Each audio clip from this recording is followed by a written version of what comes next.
Hi guys, we're on chapter 33 today. It's called Milking Technology for All It's Worth. Before I start reading this to you, I want to tell you about something that's here that you don't usually see in fiction. It's a thing called a footnote. So if you look carefully, right next to this word email, there's a number 1. That means that you're supposed to look down on the bottom of the page and find the number 1. It's going to give you a little extra information about it. So when I get there, I'm going to read that footnote that's down at the bottom of the page. So here we go. My worldwide website is not the only way I am changing the course of history. I am using the library's computers to send electronic mail, or as some in the detective industry like to term it, email. So the footnote says, do not attempt to memorize all these industry terms. They are highly technical. I have written the narrative in such a way that terms like this can be contextually understood by the average reader. So that's funny, right? Because he actually has been using a lot of technical terms throughout this whole story. Email, not a technical term. We all already knew what that was. Electronic mail and worldwide websites are all part of my multi-pronged strategy to grow the business and destroy the Corinna. I obtained the Weevilbun's electronic mail address from a flyer she posted in the library. The flyer was defamatory. It says, superior detective work at reasonable prices. The defamatory nature of the flyer is the subject of an electronic mail complaint I have sent to the Better Detective Bureau. To betterdetectivebureau@gmails.com. From Timmy Failure at yahoos.com. Subject defamation. I am inferior to no one. I am also sending bogus electronic mails directly to the Weevilbun herself. The purpose of these communications is to provide her with false leads, waste her agency's resources, send her on futile searches. Here is one I sent yesterday. To corinna@gmails.com. I am a cow that may have witnessed a murder. Please find me so we can talk. P.S. If it helps, I go moo. Too bad the library scanner was not working. Otherwise, I would have included this helpful map. I am somewhere around here. Chapter 34. Zero, my hero. Some say the zero was invented by the Mayans. They say it was a big deal. I do not know why, but I do know that without it, you could not write this score. Total score, 0.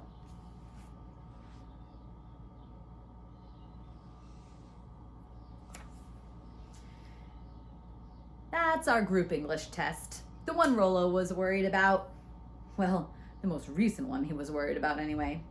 But he was out sick, so that just left me, Molly, and the Weevilbun. And our teamwork was not ideal. I say C. What do you guys say? That I will destroy you. That I've lost another shoe. That left the Weevilbun to answer all the questions herself. So she did. And through dumb luck, she got them all right. But I could not share answers with a moral degenerate. So after she turned in the test, I grabbed it and changed all the answers. A's became B's, B's became C's, C's became D's, and our A became an F. That was too much for the Weevilbun. So she complained, said she no longer wanted to be in a group. And here's how Old Man Crocus responded. Do whatever you want.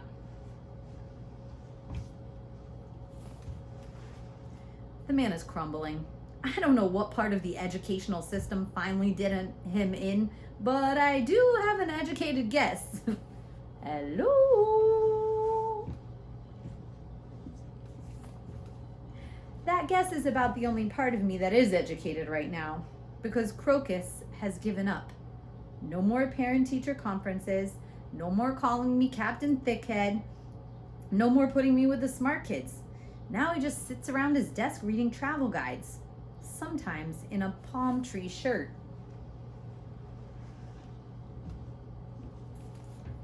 And when that doesn't work, He pulls out a little hula girl statue and watches her hula.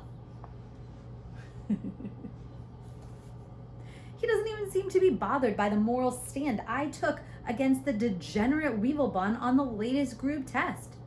Though he does seem to resent one thing: my fans. Wasn't Timmy Scantron amazing-tastic?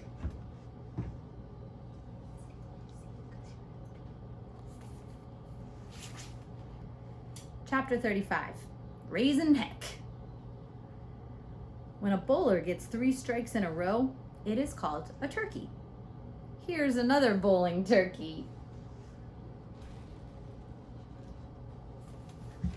His name is Crispin Flavius, and here's everything I know about him. 1, he bowls. 2, he is dating my mother. 3, I call him the bowling turkey. I met him yesterday. He was sitting at my dinner table eating raisins, so I guess I know a 4th thing about him. 4, he eats raisins. I should say here that I loathe raisins, though that did not stop me from initiating a friendly dialogue. Who's the guy eating raisins? My mother said they met somewhere, and then she said something else, but I didn't hear any of it because it was then that I noticed the bowling turkey's upturned collar. So I tried to help. Do you know your collar's up? Yes. Then I noticed something growing under his lower lip. Your razor missed a spot. It's called a soul patch. Then I noticed that he only had 1 earring. Have you been the victim of a crime?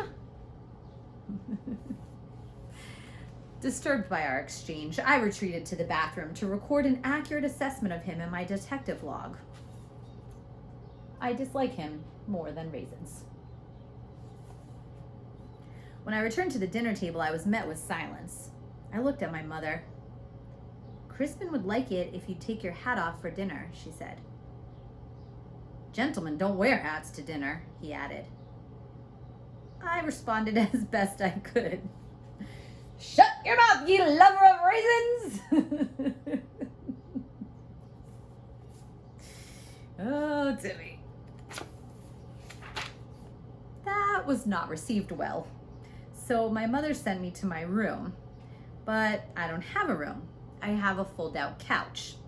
So I took Total and went to Rollo's house, where I was not received well either. Our group got a 0?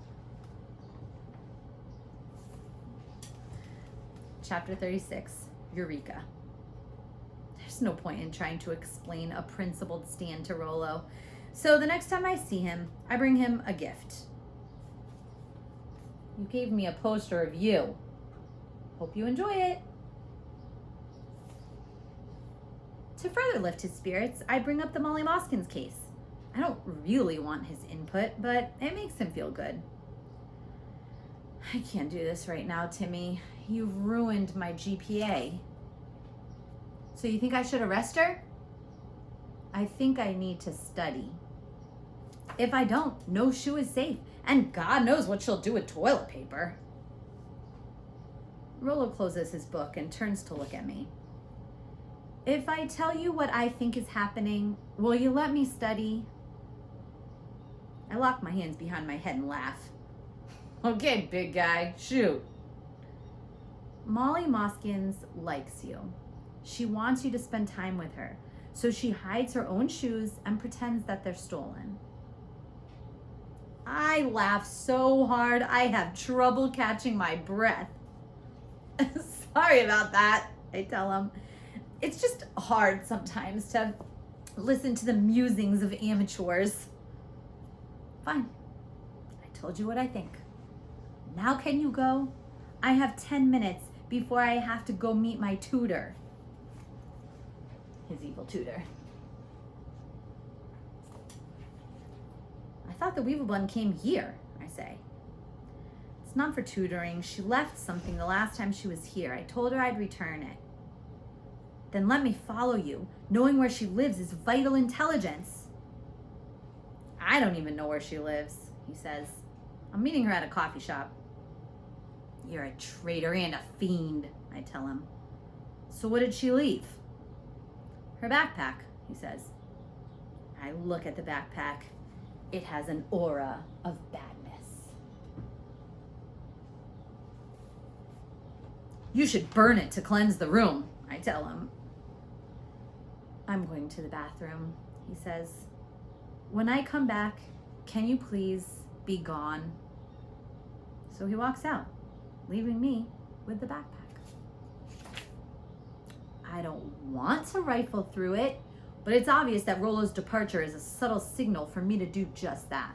So I do what he wants me to do and look through it.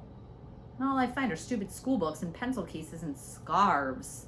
Oh, trying to be like me? Until I get to the last pocket and find the Holy Grail. Corinna's detective log. All right, guys, we'll stop there for today. Next time, chapter 37, the Corinna Code.